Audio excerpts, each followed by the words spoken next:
Smooth text animation Filmora 13 का use करते हुए आप किस तरह से एडिट कर सकते हैं, आज की वीडियो में हम लोग यही सीखने वाले हैं।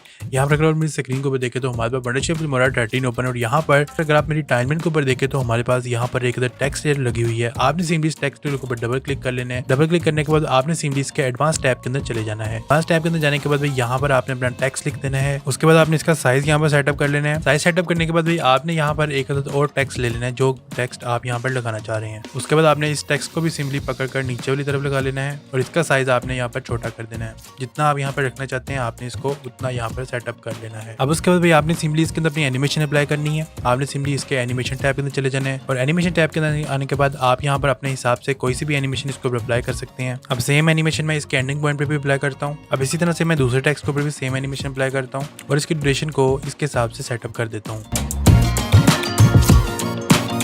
अब उसके बाद आपने सिंपली अप्लाई के बटन के ऊपर क्लिक कर देना है। अप्लाई करने के बाद सिंपली आपने इस टेक्स्ट लेयर को सिंपली पकड़कर अपनी लेयर 3 के ऊपर लगा देना है। उसके बाद आपने अपने स्टॉक मीडिया में चले जाना है। स्टॉक मीडिया में जाने के बाद आपने इसके सॉलिड कलर में चले जाना है। अब उसके बाद जो सा आपका फेवरेट कलर है आपने सिंपली इसको ड्रैग एंड ड्रॉप कर लेना है अपनी लेयर 1 के ऊपर। अब उसके बाद सिंपली आपने अपने टेक्स्ट को कॉपी कर लेना है। कॉपी करने के बाद आपने अपनी लेयर 2 के ऊपर इसको पेस्ट कर देना है।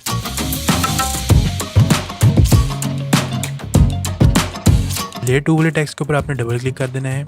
डबल क्लिक करने के बाद आपने इसके एडवांस टैब के अंदर चले जाना है। एडवांस टैब में जाने के बाद आपने सिंपली अपने टेक्स्ट का जो साइज है इसको आपने 200 के ऊपर कर देना है और सेम इसी तरह जो आपका दूसरा टेक्स्ट है आपने इसको भी 200 के ऊपर सेटअप कर देना है। उसके बाद आपने अपने टेक्स्ट को अलाइन करना है। अलाइनमेंट करने के बाद आपने सिंपली अपने टेक्स्ट के फिल को यहाँ पर बंद कर देना है। उसके बाद नीचे जाने के बाद आपने इसके आउटलाइन को एक्टिवेट कर देना है। आउटलाइन को एक्टिवेट करने के बाद आपने इसके कलर को ब्लैक कर देना है। इसकी थिकनेस को आपने 1 के ऊपर सेटअप कर देना है। इसकी ओपेसिटी को आपने 20 के ऊपर कर देना है और सेम इसी तरह से जो आपका सेकंड टेक्स्ट है आपने इसके भी फिल को यहाँ पर बंद कर देना है। इसके आउटलाइन ऐड करने के बाद इसके कलर को ब्लैक कर देना है और इसकी थिकनेस को आपने 1 के ऊपर यहाँ पर रख देना है। उसके बाद इसकी ओपेसिटी को भी 20 के ऊपर सेटअप कर देना है। अब उसके बाद आपने सिंपली इसके एनिमेशन टैब के अंदर चले जाना है।